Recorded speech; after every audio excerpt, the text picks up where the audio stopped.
L'autre moi-même, Christophe Gervaux, première partie, 2. C'était un curieux manteau sombre, une masse de cheveux ternes, une image éventée, souvenir du froid, qui était descendu de la limousine. Dès le matin, il l'avait vu dans la plaine, tache mobile là où la brume fige un mouvement familier. Puis, à l'approche du versant, l'avait entendue vrombissante.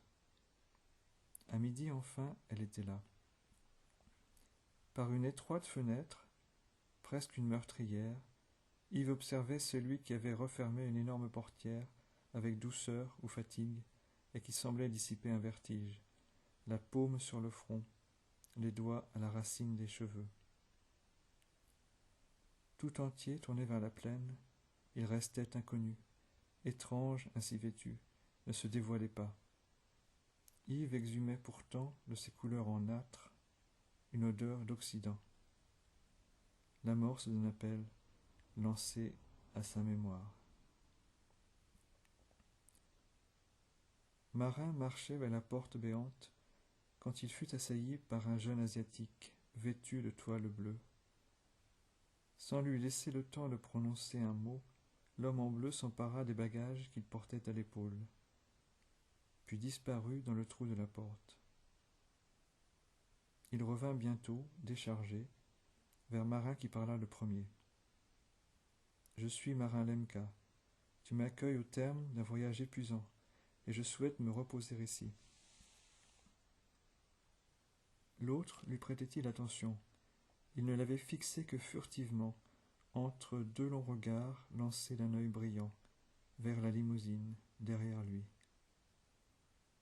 Resté sans réaction à ses paroles, il s'alarma de son silence. « Tu es le bienvenu en cette maison. J'en suis le serviteur. Entre. » Ils pénétrèrent dans une pièce aveugle qui ne se révéla qu'ensuite, quand le soleil obstiné du dehors s'effaça. Elle n'était éclairée que par cette porte et par une fine entaille à l'épaisseur du mur, plus loin, à la droite du seuil.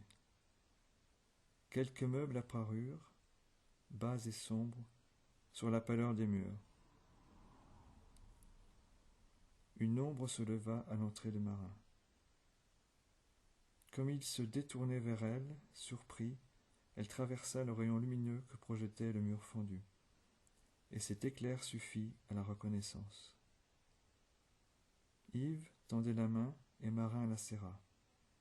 Ils se regardèrent dans le silence avant qu'Yves ne prononce quelques mots attardés. « Viens-tu d'Europe » Parole comme une autre. Marin baissa les yeux, dissimula ses lèvres sous le col remonté du manteau qu'il portait encore, et puis répondit « Oui, d'Europe, au début. »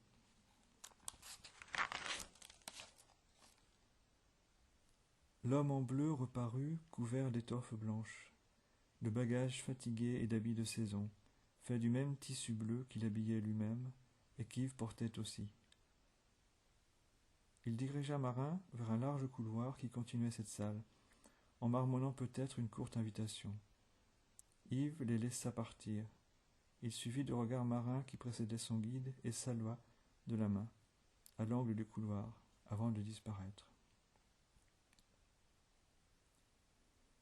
Des nuages filèrent sur la portion d'azur que découpait la porte. Puis Yves vit accourir le jeune serviteur. Lui ne parut pas remarquer sa présence.